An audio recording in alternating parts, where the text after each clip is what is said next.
The thermos was cold to the touch as I packed it into my backpack. It felt strange, knowing that it would be hours before I saw another human. The trail marker ahead was just a faded yellow dot on an otherwise barren hillside. No phone signal for miles. I was above the tree line, and the only thing between me and the storm brewing overhead was a thin layer of scattered trees. As lightning moved in, finding shelter became imperative. Rock outcroppings or caves would be safer than remaining in the open where lightning could strike. Moving quickly but safely down to lower elevation was crucial to avoid hypothermia from cold winds and the risk of injury from falling debris or becoming disoriented in a storm. As the clouds gathered, I hurried down the ridge toward the valley below, but it felt like they were closing in faster than I could move. My breath grew heavier as the air turned cold and damp. The first drops hit my face, light at first, then rapidly turning into a heavy rain within minutes. By now, the wind had picked up, sending a chill down my spine.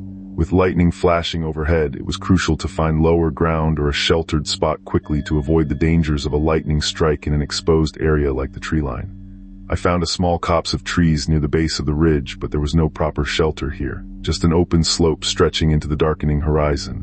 No way back up the hill. That path was lost in the thickening storm. I knew I needed to find somewhere dry and safe, or it would be a long night. With lightning moving in, finding adequate shelter became even more urgent. If natural cover wasn't available, creating an emergency bivouac using branches and vegetation could provide some protection from the elements, but it wouldn't shield me from lightning strikes, so staying low to the ground and away from lone trees or open areas was crucial.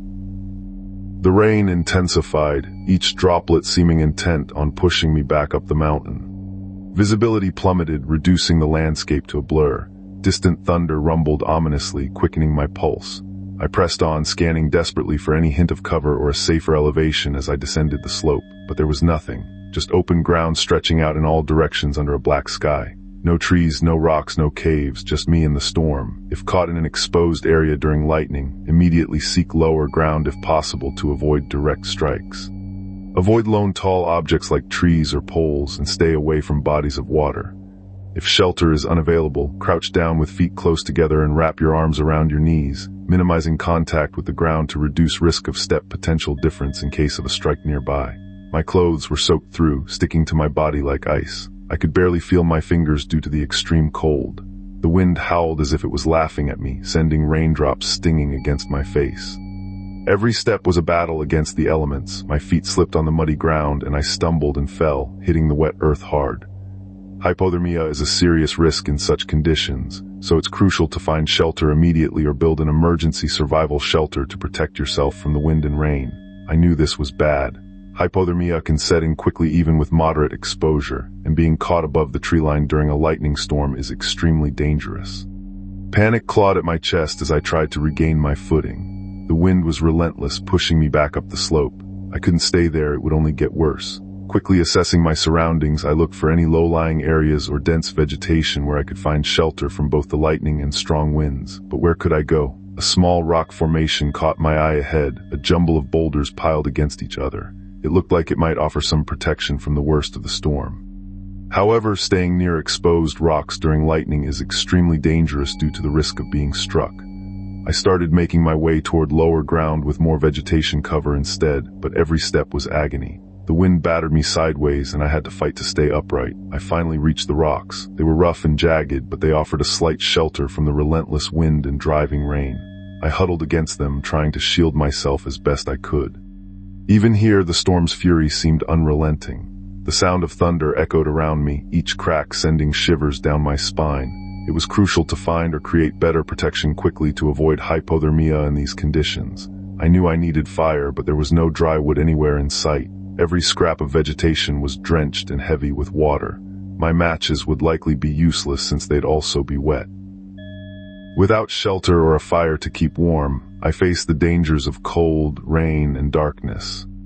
In such conditions, finding dry materials for starting a fire becomes crucial, but remember that striking a match in a lightning storm is extremely dangerous due to the risk of ignition from nearby strikes.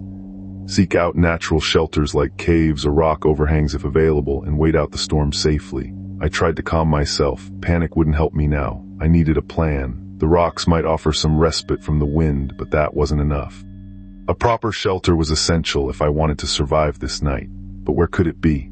There were no trees around here for branches or leaves, so I'd need to create an emergency shelter using rocks and any available materials like pine needles, grass, or even large leaves from lower elevations.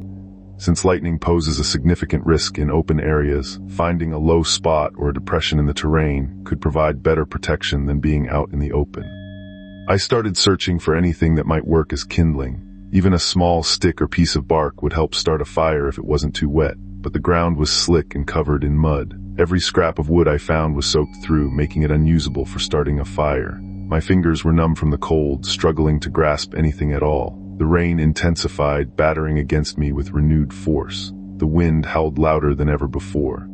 It seemed like it was closing in around me, trying to drag me back into the storm. I knew that if I didn't find something soon, I'd be lost forever. I dug deeper into the rocks, hoping to find some dry spot hidden beneath them, but every crevice and pocket was damp and cold. With lightning moving in, finding proper shelter became urgent. My body pressed against the rough stones offered minimal protection from the slicing wind, but it wasn't enough to shield me from potential lightning strikes or hypothermia. Seeking lower ground with natural cover like a dense forest or a ravine would be safer if time and terrain allowed. However, in this situation, staying put and minimizing my height above treeline while ensuring I'm not in an open area where I could become a target for lightning is crucial. Keep in mind that navigating during severe weather can be dangerous and should only be done when there are no other options or after proper planning and preparation. It was then that I heard it, a distant sound, barely audible over the storm's fury, a soft rustling in the darkness ahead. My heart skipped a beat. Could it be another hiker? But no one would be out here in this weather. No, it had to be something else, likely a wild animal. In situations like these, it's crucial to stay calm and find shelter immediately if you're caught above the tree line during an approaching storm or lightning threat. I shivered as I listened closer. The sound grew clearer, faint but unmistakable. It was coming from deeper into the rocky formation. My instincts screamed for me to run, but my mind knew better. Lightning was moving in fast above the tree line, and finding shelter became urgent. If it was an animal, maybe I could scare it off or find some way around it, but first I needed to move quickly to a safe spot away from tall objects and open areas. With trembling hands, I pried myself away from the rocks and hurried downhill towards thicker cover, aware that lightning poses a serious threat above treeline. Each step sent a fresh wave of cold water through my clothes. The wind sliced at me like razors. My teeth chattered as I moved closer to the forested area for safety. Then I saw it, a small gap between two boulders just big enough for a person to squeeze into. A narrow crevice leading deeper into the rock formation. While it offered some shelter from wind and rain, lightning strikes can still occur near rocky outcrops during storms. This could be my best chance at temporary safety, but I needed to remain vigilant and aware of the risks involved.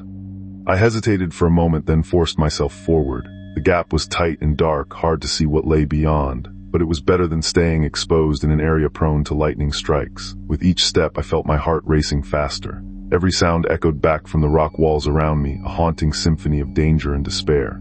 In situations like this, finding shelter is crucial. Avoid open areas, ridges, isolated trees, and keep away from metal objects which can attract lightning. As I crawled deeper into the crevice, the storm seemed to grow even more intense outside.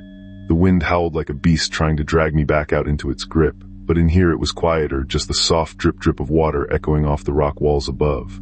I found a small ledge about 10 feet deep inside the rock formation. It was barely big enough for one person to lie down on. There were no dry spots nearby, but at least I had some respite from the wind and rain. With lightning moving in, it's crucial to avoid being caught above the tree line where tall objects can attract strikes. Seeking shelter in low-lying areas or natural formations like caves is a wise move during an approaching storm. Stay safe out there. I curled up as tight as I could, trying to conserve what little body heat I still had left. Remember, this is for education only. Always check your local laws and seasons, and never eat any wild plant, berry, or mushroom unless an expert has confirmed it's safe. Stay prepared, stay safe, and subscribe to the Survival Files for more.